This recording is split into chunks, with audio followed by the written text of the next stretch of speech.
Hello, thank you for joining us. We're so pleased to welcome you to this virtual Cleveland Book Week event featuring conversation between Charles King, the 2020 Anisfield-Wolf Book Award winner for nonfiction for Gods of the Upper Air, and Anisfield-Wolf juror Steven Pinker.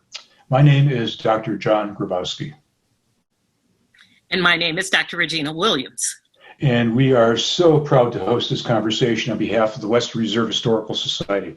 We're also so excited to partner with the Anisfield-Wolf Book Awards, Cleveland Book Week, and the Cleveland Foundation to present this unique conversation in a singular year.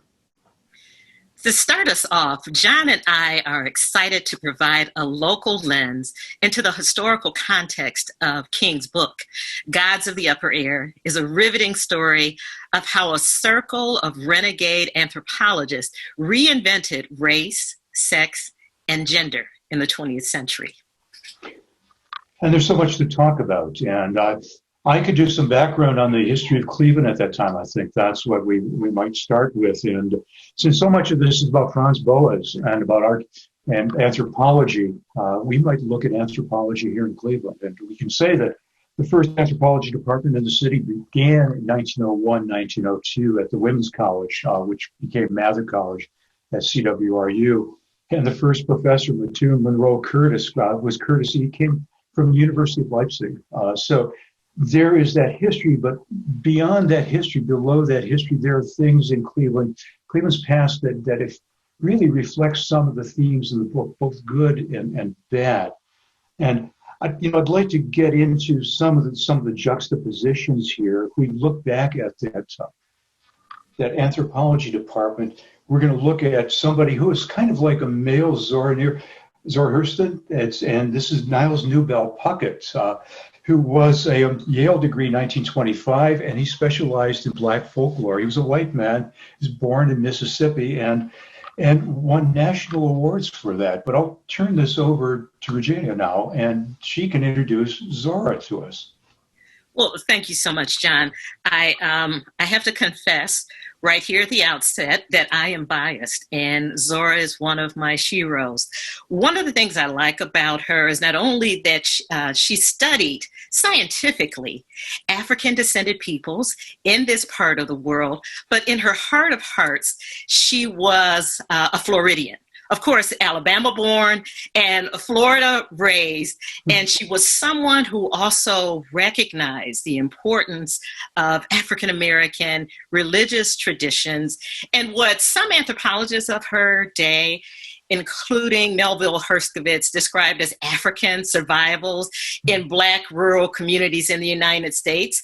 And she was therefore, I think, really ahead of her time in suggesting to people, not just in the field of anthropology, but in other places as well, that as a folklorist, as an anthropologist, she had found proof positive that Black people had a culture, that their cultures, especially in the American South, among unlettered people very often, were not defective. It was not a failure on their part, to measure up to superior Anglo-Saxon, white Anglo-Saxon, Protestant culture in the United States. They had, in fact, created something very special. And I had to make that point, John, about her being Alabama-born, because, as you know, very often we talk about Alabama North. Oh, that's right, which is Cleveland, yeah. Here on America's North Coast in Greater Cleveland. And because she was a published scholar, there were lots of Clevelanders who would have been aware of her fiction as well as the scientific work that she was doing as an anthropologist. And what always comes to mind, or who always comes to mind, is someone like Charles Chestnut, and W.E.B. Du Bois. And they were no strangers to people here in the city of Cleveland, certainly not to white readers and writers who were part of that Rofant Club. They're an elite crowd, but also involved with the NAACP, this organization to advance colored people and their rights in this society. So Hurston took full advantage, it seems to me, of every opportunity to mix it up with Clevelanders and also New Yorkers and those in Washington, D.C., who could open doors for her. It's incredible because she has this link to Langston Hughes in Cleveland, too. So that's one of the real tight Cleveland ties initially, isn't it? Mhm. Yeah, Hughes and Hurston, what a dynamic duo. Yeah. There are so many books written about Hurston and so many things that she wrote of her own. But there's one line that comes to mind, and I'm paraphrasing. Was Zora Neale Hurston, this daughter of the Baptist preacher who often claimed to be a pagan, but there's all this language, from the Black church that always creeps into her writing, the fiction and also the nonfiction. But she said at one point, I was glad when they said unto me, you may go and collect Negro folklore. This is one of the things she's doing as an anthropologist. And sometimes Langston Hughes, who graduated from high school here in the city of Cleveland. Central High, wasn't he? Yeah. He's right there with her, driving through the South. I'm fascinated about the 1920s in Cleveland are a little bit different than what's going on nationally. 1924, if we're looking at immigration restriction, which is racially biased, and that's explicated in the book.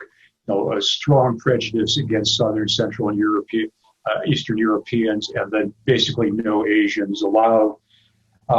And so that's bouncing around in Cleveland. We don't find much coverage of that in the newspapers, but what I find is something that's really fascinating, and that is that Clevelanders tend to push back a little bit. Can't prove it yet.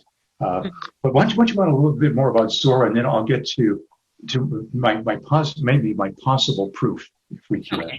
Well, I think one of the things that makes Cleveland, and especially the institution that became Karamu House, what makes it especially attractive to both Langston Hughes and Zora Neale Hurston is the fact that there is this emphasis on using the arts for the social betterment of the larger community. And so the Jelliffs, I don't want to say that they were experimenting with the young people who were coming to that institution, that settlement house. But Langston Hughes, as a child, was one of the individuals who benefited from taking art classes at that settlement house that became Karamu House when it was renamed by Clevelander Hazel Mountain Walker. So he was steeped in the arts, not just the literary arts, but also the visual arts as a very young person, and published even before he graduated from college. So by the time he met up with Hurston, by the mid-1920s, I think they found a lot in the way of common ground as far as African-American history and African-American literature and culture are concerned. The one thing that really touches me is that in that same decade, 1925-26, the Cultural Gardens Federation started. Now, the Shakespeare Gardens there in 1916, but it's Leo Weidenthal, who is Jewish, and Jenny Zwick, who is Jewish, and Charles Wolfram, who is German. And they come up with the idea in the mid-1920s to establish cultural gardens for different ethnic groups. Mm-hmm. And I know that John Bodnar has done an article on this, and he argues that this is unique to Cleveland, that at this time when people were shutting out immigrants and immigrant culture, the city itself was beginning to embrace it. So those gardens they're an exemplar of what could be, but in a way they aren't, because we both know that the African-American garden there wasn't established till the 1970s. And I think the only African-American person was Booker T. Washington in the American garden at that point. But, there is progress, but there's not full progress that we would want, I think. Sure. And although Black Americans did not have one of those cultural gardens, would not have one for some time to come, there were Black people, some people refer to them, one author certainly, as aristocrats of color, who were able to live in a manner similar to that of well-to-do white people. Charles Chestnut, of course, is one of them. But there are very active women's clubs here in the city of Cleveland, National Association of Colored Women, Lifting as We Climb, the National Council of Negro Women, of course, almost 40 years later, to the date, right after the founding of the NACW, that's late 19th century. But by the era of the Great Depression, we have Negro women following the lead of Mary Bethune, great educator who for a time was Zora Neale Hurston's boss, when she, for a very short period of time, when she was on the faculty at what became Bethune-Cookman College. But again, those people are here in the city of Cleveland. We ought to conclude this with an anniversary statement about the Historical Society. It is the 50th anniversary of what? of the African American Archives, established in 1970. And also, now that we're into the new fiscal year, the African American Archives Auxiliary. So we're grateful for those Alan Cole photos. We're grateful also for the Karamu House records, because it's such an important record of the history of the first Black theater in the United States. So again, there's great work that's being done in the research library at the Western Reserve Historical Society. And it was Anisfield-Wolf that provided the initial grant funding for the archives. So it all comes home, and we're delighted to talk about the new book. We're delighted to be with you. When COVID-19 allows you, we're still come and visit the archives at the Historical Society. Look at some of the records for yourself, and see Cleveland's history and all of its greatness, all of its folly, all of its mistakes, and all of its incredible hue and color. Well, thank you, John. Do you mind if I have the last word here? No, not at all. It's all yours. Hey, I'll take it. You started us off, but I want to thank everyone for joining us. On behalf of the Western Reserve Historical Society, Cleveland Book Week, and the Cleveland Foundation, please enjoy Charles King and Steven Pinker discussing King's book, the 2020 Anisfield-Wolf Book Award winner for nonfiction, Gods of the Upper Air. Hello, my name is Steve Pinker. I am a professor of psychology at Harvard University, and for the last 17 years I've served on the jury for the Anisfield-Wolf Book Awards, which recognize books that make contributions to the literature of diversity and racism. In many ways, this book award is the victim of its own success, because the literature of diversity and racism is being recognized all over the place. That's one of the reasons that on the jury we try to look for books that offer something extra, not just one of the many books that document and criticize racism, that say racism is bad. Racism is bad, but there are only so many ways that you can say that before you start to get curious about the nature of racism, how we got to the present moment, what life was like in earlier periods. And that's what we tend to focus on in the jury, what we try to recognize. Books that are sometimes might seem to come out from left field. We've recognized Kevin Young's book on bunk, David Livingstone Smith's book from evolutionary psychology on dehumanization, Ayaan Hirsi Ali's Infidel, try to be a bit unpredictable and to go a bit deeper than the headlines of the day. And that is certainly true of this year's nonfiction winner. We are fortunate to have its author, Charles King, the author of Gods of the Upper Air, How a Circle of Renegade Anthropologists Reinvented Race, Sex, and Gender in the 20th Century. Charles King is Professor of International Affairs at Georgetown University.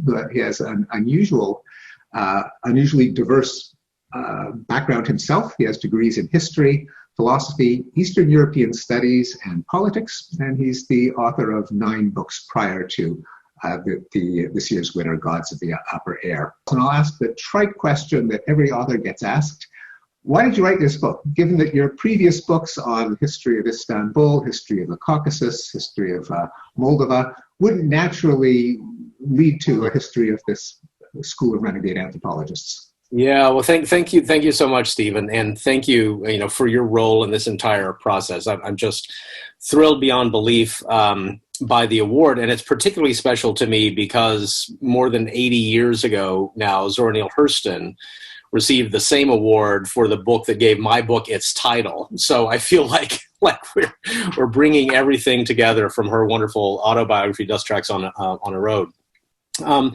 It does seem that Boaz and Mead and Benedict and so on are a bit of a leap from an urban history of Odessa and Istanbul, but in other ways, it really isn't, because I spent the earlier part of my career working on societies that were deeply in trouble, places that were falling apart, and whether it was the former Soviet Union or Yugoslavia. I also worked a lot on societies in which questions of personal and communal identity ethnicity, nationality, how you spell a word. My dissertation was about the high politics of alphabet and spelling reform in a small East European country where people would literally come to blows on how you would spell a word. And around 2014, 2015, I started to sense that in my own country, I was seeing something that looked kind of similar to what I had seen in other societies. Matters of personal identity or the mobilizing of political forces to enforce one or another version of who people ought to be or what their essential nature was held to be. And then we seem to be undergoing these real sort of fundamental transformations in our own society. My wife and I happen to be standing outside the Supreme Court when the decision on marriage equality came down, with the Gay Men's Chorus of Washington singing the Star-Spangled Banner right there in front of the courthouse. And it struck me that I'm living through some fundamental changes in my own society that I don't quite understand. And then naively, I thought, well, what I'll do is write this book based on knowing something about ethnic politics, nationalism, essentialism, and so on from other parts of the world. And I'll tell the story of how we all became so enlightened in the United States of America and got to this point. And then, of course, 2016 happened. And it struck me as I was working on the book and spending days in the Margaret Mead papers at the Library of Congress. We happen to live just about 6 blocks from that amazing collection of material. I realized that there was far more consonance between the era I was writing about and the era I was living in. This moment that had seemed to witness so much progress on the one hand, accompanied by what seemed to be a deep political backlash on the other, where questions of power and identity and community were all swirling together. So the book, in some deep ways, did come out of my previous research, but it was informed very much like by the moment that I found myself living in. Mm-hmm. Can you, now one of the delights of Gods of the Upper Air is that this is not just intellectual history, but these were interesting characters. All of them in their different ways, with in all their polyamorous glory and their dueling scars. And, so sometimes you're reading it seems like reading the history of Fleetwood Mac or Mamas and Papas, where all the various sexual combinations and internal tensions would roil them. So I want to get back to some of these intellectual issues that we talked about, but maybe first a little bit more of the some of the personalities, the colorful characters that run through these pages. I guess beginning with Boas himself. I'm going to ask you maybe to say a few words about each of these characters. Well, Franz Boas was from a German Jewish family of no particular means, but reasonably well off. Went to university and later went to what we now call graduate school to study physics. But then was always sort of on the lookout for adventure. And in his era, one of the places, if you were a young man and wanted to seek adventure, you would do that, would be to go to the Arctic. It was one of the sort of first great age of Arctic exploration. And so he convinces his father to pay for a kind of amateur expedition to Baffin Island in the Canadian Arctic. His father insists that he take the family servant along with him. And this poor Wilhelm Weike, the sort of poor unsung figure at the beginning of Boasian theory, is there alongside him as he's living with Inuit and harnessing dog sleds and trying to survive in this really difficult environment. And Boas goes thinking he's going to write some articles for newspapers and make his fame that way, perhaps write some scientific papers that will get published, and eventually maybe he'll get a professorship in a German university. But while he's on Baffin Island, in the early 1880s, he undergoes a kind of intellectual transformation because he had come from a family that had books, that had a piano, that had culture. He had gone to not only take a first degree, but a graduate degree from a good German university. And then he got to Baffin Island and realized that none of that really mattered there. That he didn't know what to eat. He didn't know how to survive. He didn't know how to hunt. He didn't know how to make a shelter. He had to learn that from people who were far more educated, far more civilized, if you want to use that word, than he was. And that began, that was sort of the germ of this idea of what he at the time called the relativity of all civilization, that if you want to change your outlook on the world, change who you are as a person, just change your position in the world, because the circumstances into which you drop yourself or happen by fate to be dropped will determine a great deal about what counts as being learned or educated or civilized. Let me just probe that a bit, because that makes a lot of sense. On the other hand, there were a couple of centuries of colonists and explorers and missionaries and pioneers who also ought to have been humbled by the uselessness of their cultural knowledge when living among indigenous people who actually knew how to make a living out of these harsh environments, and in many ways were smarter than they were. But obviously the missionaries and the colonists did not have the epiphany that Boas had. They thought, well, I'll exploit their knowledge so that I don't die of starvation or disease. But now it's time to civilize them, to teach them the Bible, or to put them to work in plantations. What was the difference, so that in that moment this may be an unanswerable question, why did Boas come to a very different and what we would now recognize to be a much more appropriate conclusion? Well, I think there's nothing particularly unique about that insight. Someone like Rousseau was already speculating about the ways in which civilization might be relative and one could learn from other societies. But I think all of the members of the Boas Circle at some point had the same kind of personal revelation, which is why the book does deal with their intertwined biographies and not just their ideas. And the revelation was something like this, that the difficulties I'm having in the world, whether it's figuring out how you properly eat blubber in the Canadian Arctic, or, Hurston as a Black woman growing up in Jim Crow, Florida, the only Black student at Barnard College at the time, or Mead and Benedict in a loving same-sex relationship that had to be kept secret and was unnameable at the time.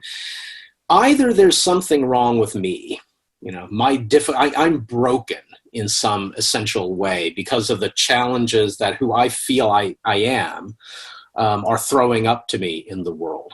Or there's something about the relationship between who I am. I'm kind of okay, but the relationship between who I am and the circumstances in which I find myself.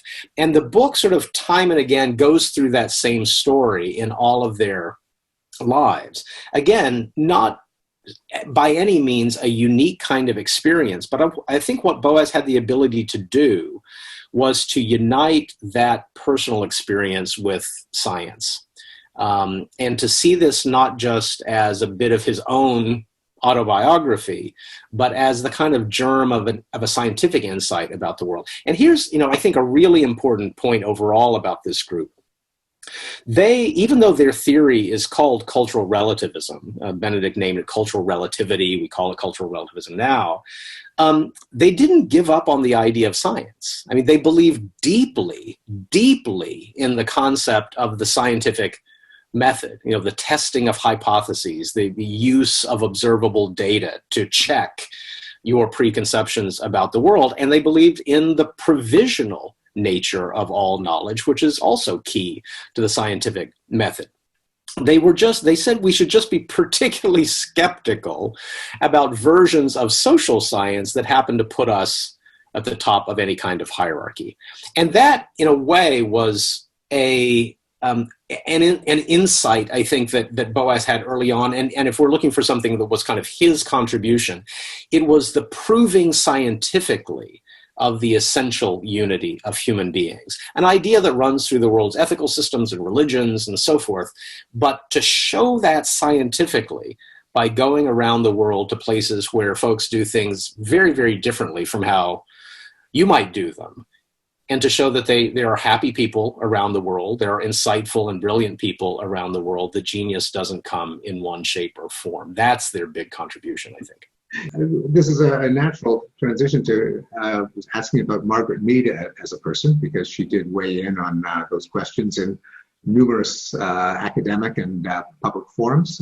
Can you say a bit about Margaret Mead as a person and as a scientist? Yeah, well, I mean, Mead is a person that people have strong views about, and I think, you know, in spending years in her papers, and there are about 500,000 items in the Mead papers. I didn't see nearly all of them, not even a fraction of them, because she saved everything, you know, from childhood drawings to letters from lovers and friends and colleagues. And, you know, you should never read other people's love letters because it'll make you very embarrassed about stuff you may have written yourself at some point. But she had it all in there. I mean, the ultimate revenge is now for scholars to go and be able to read these things from Edward Sapir and others.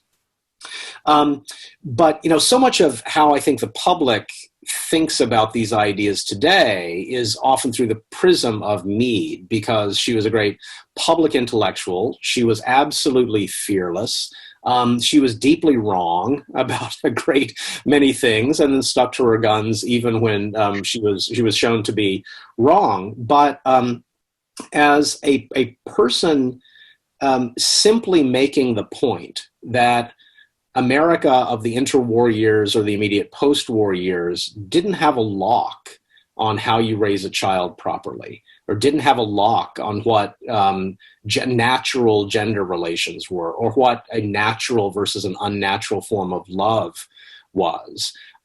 She kind of set the stage for all of those transformations, you know, in the 1960s and beyond, that would sweep across American society, and things that we now call the sexual revolution and so on, marriage equality eventually, gay rights. I mean, she was a pioneer in the public discussion of these issues. And if there was one thing that she was trying to get over to people, get across to people, it was the idea that, you know, just don't be afraid of these things, because our views of moral behavior often depend on our views of natural behavior. Like, we have a preset theory of what nature, capital N, tells us. But that is often based not on science or observation, but what we're given, as Boas said, by the shackles of tradition. So if you could reduce Mead, you know, to a bumper sticker, it's something like shift your normal. Because that, I think, is the scientific insight that has enabled so many of the moral and legal transformations of our own time, where, you know, the idea that people are individuals, or that their individuality is expressed in a whole variety of different ways, or that the fact that somebody's gender expression should be different from someone else's is probably not a threat to civilization and the republic. To be less fearful of those things, to be less fearful of difference, was Mead's great insight, I think. Indeed. And most people that watch it probably have no idea what a ubiquitous public intellectual she was. I recently watched her appearance on the Dick Cavett show, which was yeah. equivalent. I mean, it would be like a professor of anthropology being a guest on, you know, Stephen Colbert or Seth Meyers or Jimmy Fallon. It doesn't happen anymore, but it did in the 70s. Yeah. It's actually interesting, to my disappointment, what an utterly boring show it was. Yeah. Yeah. And the shows then were 90 minutes. They did not have our fast pacing. She was clearly an intriguing character, but the conversation was surprisingly dull for such a brilliant woman and such a witty host. But that's kind of aside. Yeah. Because these certainly were not boring people. Not at all. Zora Neale Hurston, perhaps one of the most interesting and one of the most tragic. Can you say a few words about her? Well, you know, Hurston was the person I kind of fell in love with, I think, in this book, and I certainly didn't intend this at the outset, but she became a kind of center of the book in a couple of senses. I mean, first of all, I think if you gave a kind of blind taste test of anthropological texts to anthropologists today, and you gave them, you know, a bit of Boas, a bit of Mead, a bit of Hurston would probably be the one that people would recognize as closer to what many anthropologists are doing today, not on the physical revolutionary end, but on the cultural anthropology end, where less of a kind of science file in the way that Boas and Mead claim to be. Yeah, I mean, she was, well, her second Guggenheim, she got 2 Guggenheims in her life, and the second one, she described her discipline as literary science, which I think is probably exactly right. I mean, from the 1960s forward, from the Clifford Geertz sort of era on, this idea of mixing literary form and textual analysis and seeing what anthropology is doing as a kind of exegesis, that Hurston in so many ways prefigured that, even though that wasn't at all her goal, but that's how she ended up as a kind of writer and researcher and observer. It's interesting because that has riven the field of anthropology to the extent that many universities, including my own, Harvard, now have 2 anthropology departments, and they hit each other's guts. Yeah. And one of them is more exegetical, critical, hermeneutic, the other scientific. And I don't think I really appreciated that that split may have originated in tensions within the Boas school itself. Well, it's interesting, and I go into this in the most sort of oblique way in the book, but this was a source of dispute between Mead and Hurston, actually, because Hurston really felt that literature and science and observation were all part of one kind of human project of hers, artistic and scientific mixed. And Mead was constantly wanting her to be much more systematic, to collect, systematic data on things and report it as data. So you're right. I think those tensions are probably there earlier. But, Hurston is also there in the book to kind of shine a light on what was a great failing, I think, of many of the folks in the Boas Circle, and that is over issues of race. They could never quite, they could come around to the idea that race is not biologically given, that race is the locally specific form of essentialized hierarchy, and you find essentialized hierarchies in lots of different societies. And the difference in the United States is sort of raising that, in the Jim Crow era to the level of a form of governance, a form of authoritarianism.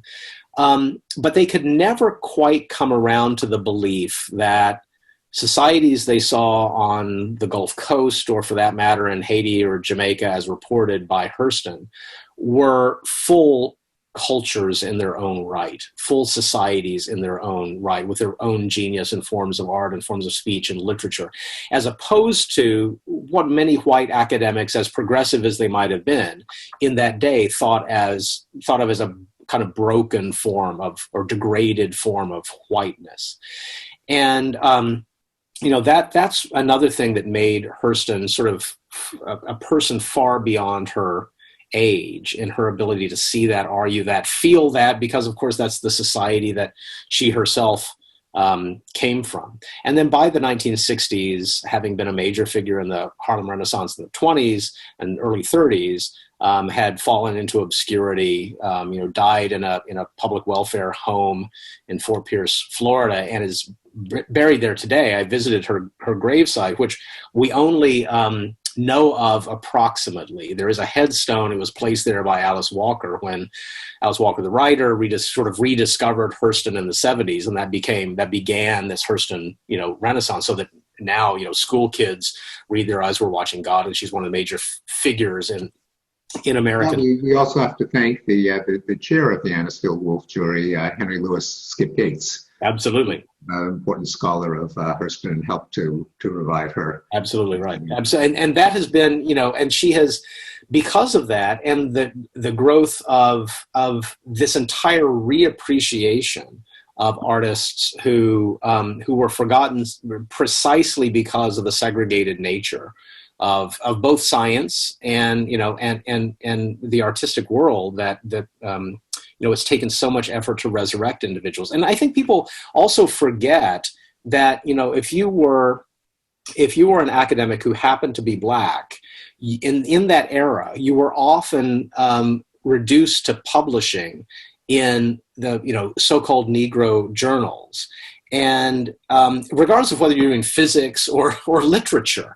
And so when we look back on the history of political science or history or anthropology or any of these fields, we see this incredibly white field, and that's precisely because of the legacies of segregation, not because there weren't figures like Hurston, of course, around doing essential work that is now coming more to light. Yeah. Ruth Benedict, another colorful character, author of Patterns of Culture, which I, like countless generations of undergraduates, were assigned. The idea of Apollonian and Dionysian cultures came from that book. I think she was influenced by Nietzsche in that. At least in her choice of terms, yeah. Yes, and the chrysanthemum and the sword. A lot of our views of Japan, maybe our stereotypes, and influential. Did it come after the Second World War? Yeah, so 1946. So it's right after the war. And everyone was really curious. Who are these Japanese that started this massive conflagration? What kind of strange culture gave rise to the emperor and the kamikazes and all the rest? Yeah. And she's there to answer that question. Yeah.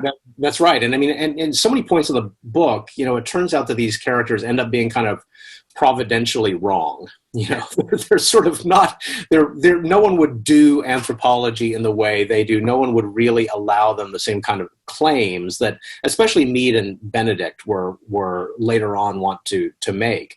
Well, they kind of centralized cultures, not as, in terms, not racially, but culturally, that there was this thing called a culture, and it kind of superseded the individual people making it up, who obviously were very diverse and had different worldviews among themselves, but such and such was an Apollonian culture, and So no, that's exactly right. And at their worst, I think when they really desired a grand theory in the way that Boas had always told them to avoid, they would sort of substitute an essentialism of race or nationality for an essentialism of culture, and then would make these sort of grand claims about the way the Norwegians are versus the way the Russians are. Benedict herself was essentially aboard what is now called a suburban housewife in American politics, and decided to take some classes downtown in New York at what would become the New School for Social Research, then called the Free School. And through the intervention of another of Boas's associates, Elsie Clues Parsons, just fell in love with anthropology. Her marriage was not particularly happy. She felt constrained, particularly as a woman in that era. And here was Parsons and other lecturers sort of opening up these other worlds in which people seem to have all sorts of different social roles. And they encouraged her to maybe pursue a graduate degree. She'd been an undergraduate at Vassar. And so she went uptown, enrolled in Boas's courses, eventually did a doctorate at Columbia, and became Boas's teaching assistant, his kind of lieutenant in this small anthropology department. And she becomes the route through which the young Margaret Mead, a student at Barnard, what we now call a transfer student to Barnard, comes into the world of anthropology. And the two of them then begin in around 1925 or so, a romantic relationship that lasts the rest of their lives, even at the time when Mead is married to a succession of men, and at a time when Benedict herself continues to be married. They're the kind of pole star of each other's lives. In fact, in the Mead papers, I came across a diagram, a kind of thing that doodle, really, that Margaret Mead had done once, and I think had never been seen before. It's where Margaret Mead, in the middle of her life, is trying to chart out all of her influences, kind of like asking a rock musician, who are your influences? And so she tries to do this in this grand map with, dotted lines for lovers and double lines for intellectual influences and so on. And there, right at the center of that map of her life, is Ruth Benedict. They're kind of like these twin suns, orbiting each other. And they learned so much from each other. They shared work. They fought. They shared, these triumphs as well as horrors that in their personal lives. And I think out of that quiet silent, unnameable relationship between these two women at the time came some profound perspectives about the weirdness of the society they happened to live in at the time. How open was their relationship while it was going on? Because we're talking about starting in the 20s, 1925 or so, yeah. Right, so I mean, of course this had to be kept secret. Of course, close friends perhaps knew there was something going on. The husbands certainly knew that something was going on.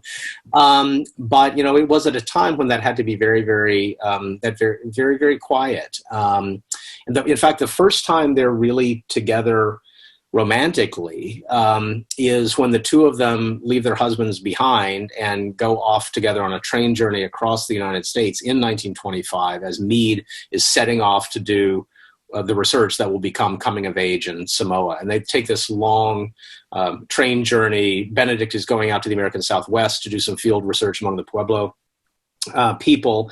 And it's from that moment, I think, that their relationship really flowers, and it becomes, again, not just a romantic one, but a deeply intellectual one, too. Mm-hmm. And finally, Sapir. I mean, he seems to be perhaps one of the more conventional of this unconventional circle. Yeah, Sapir, right. Well, so Sapir was, he was a sort of generation earlier than Mead and Benedict and that group of Boas's students. But it is through him and others of that generation, Kroeber and other scholars, who sort of begin to seed anthropology departments all across the United States with Boasian ideas. Sapir eventually at the University of Chicago, then at Yale, Kroeber out at the University of California. Sapir is, I think, the figure that everybody in the group acknowledges is really a genius. I mean, a person with this incredible breadth of knowledge, his incredible ability to synthesize ideas. But I think Sapir was the one who was most dissatisfied with the core Boasian idea of being ultra-provisional in your conclusions about the world. He was a big thinker. He was a grand thinker. He wanted big schemas.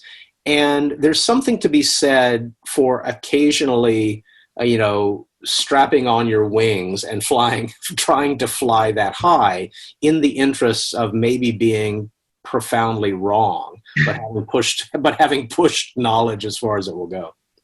Interesting. And he early on, he was one of those who emphasized the equal complexity and difference of world's cultures. He had a quote that every linguistic student knows on how the world's languages are equally complex. And he said that Plato walks with a Macedonian swineherd.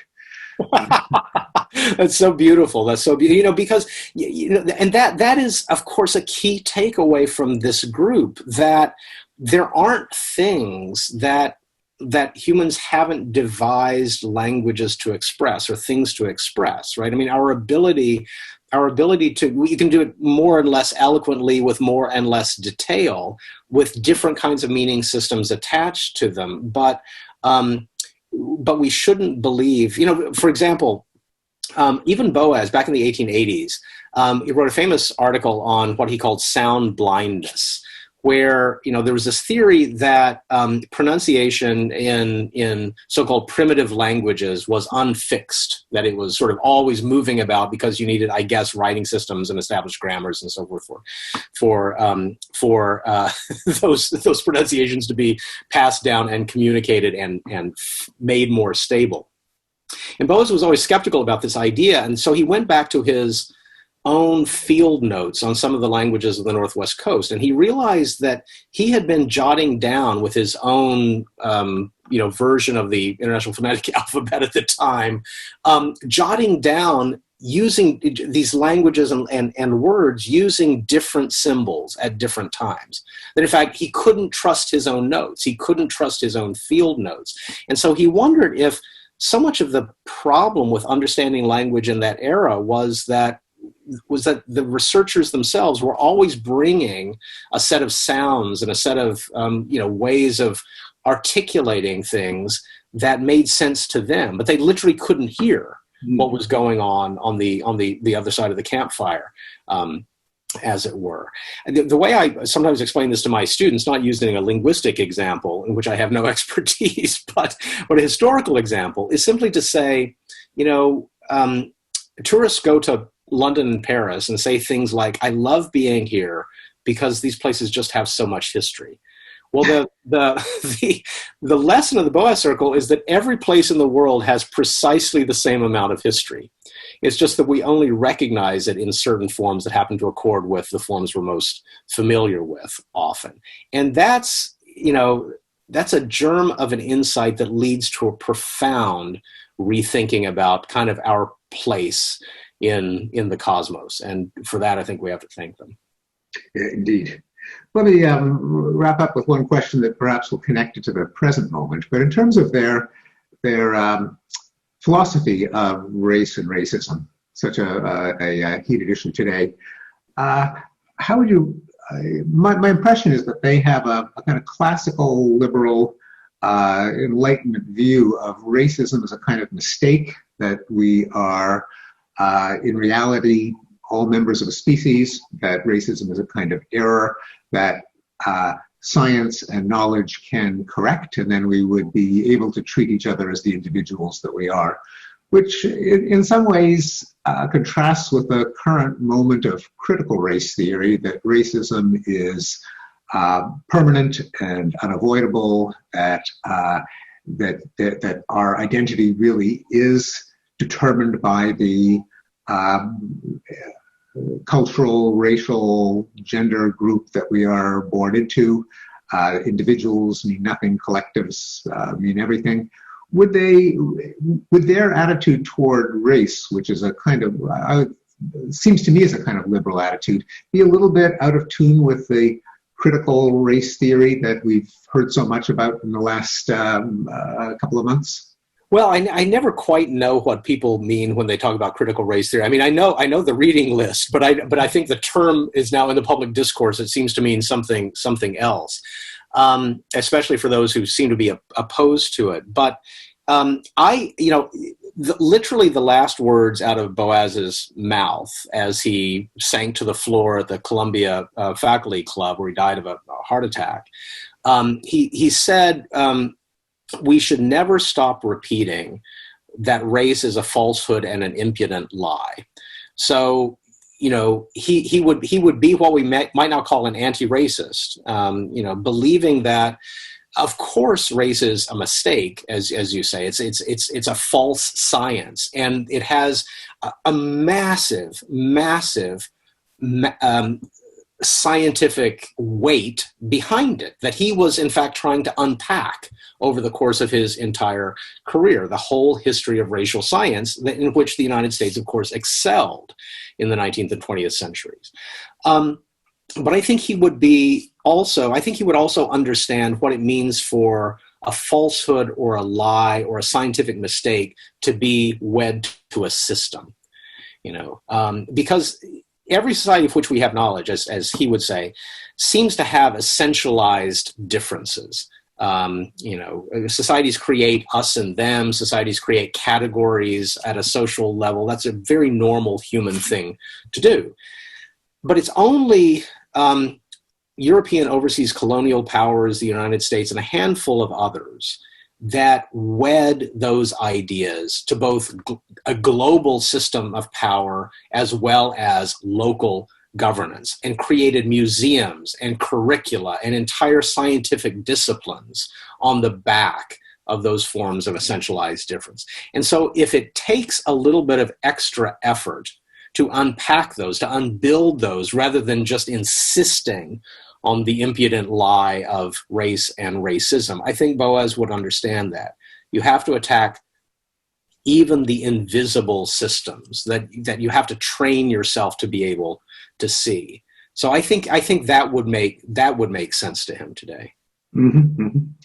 Could there be an equivalent of a Boaz school today that is a charismatic figure with several generations of students, each colorful characters with diverse roles in academia and intellectual life, or have we professionalized intellectual life so much that there's no longer a role for that kind of unique individual wielding such influence on a school of thought. Well, I do think there is still now a role for public intellectuals. I mean, we're having this conversation now. They might not be on the equivalent of the Dick Cavett show for 90 minutes, but I think the role of science and of the search for truth and truths, the training of the public eye to see things that are difficult to see. I mean, all the things that intellectuals are supposed to do, I think there's still a role for that. But the really tough thing is that, in their era, Boas, Mead, Hurston, Delorean, Sapir, all of them went to places that seemed ridiculous to go to. And they made the point that listening to people who you would think it would be ridiculous to listen to, islanders in Samoa or folks in Baffin Island, or they did the hard work of listening to people that everyone around them said, these people have nothing to contribute, to a civilized, progressive life. The hard work now is figuring out, well, who are those people now? And they're probably not the equivalents, right? The easy thing to do now is to believe that cultures and societies around the world have things to contribute to the common weal, to our understanding the world. The hard thing, that if you want to be a real Boasian, try that out on people who are on the other side of a political divide, or the other side of a religious divide, the other side of a class divide from you. And then I think we'll be working in a much more Boasian kind of vein. Let me ask you one more question, then we'll have to wrap up. But there is one character that we did not get to. Perhaps you could say a few words about it, and that's Ella Delorean.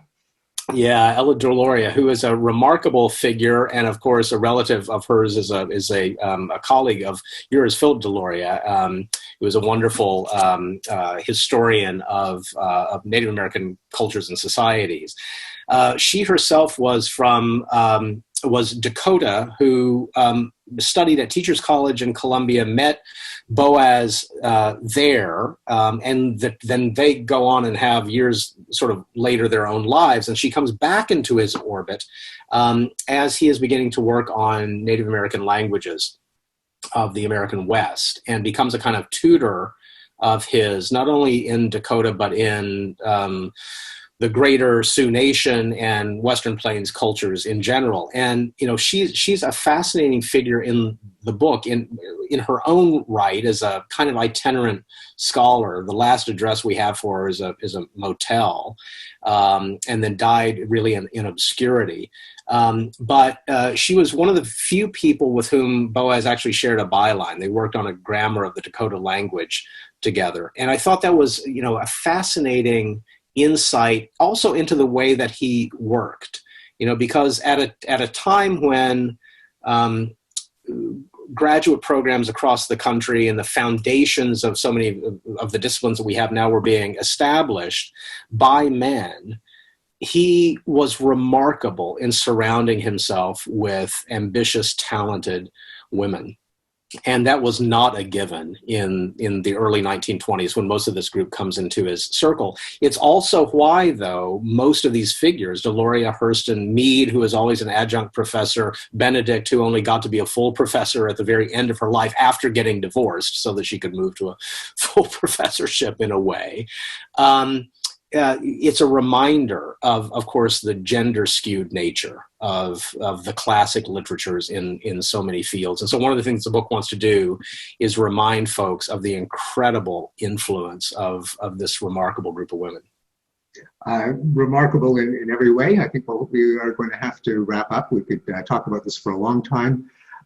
It's been really a pleasure to talk to you, Charles. Charles King, author of Gods of the Upper Air, How a Circle of Renegade Anthropologists Reinvented Race, Sex, and Gender in the 20th Century, and the winner of the 2020 Anisfield-Wolf Book Award in Nonfiction.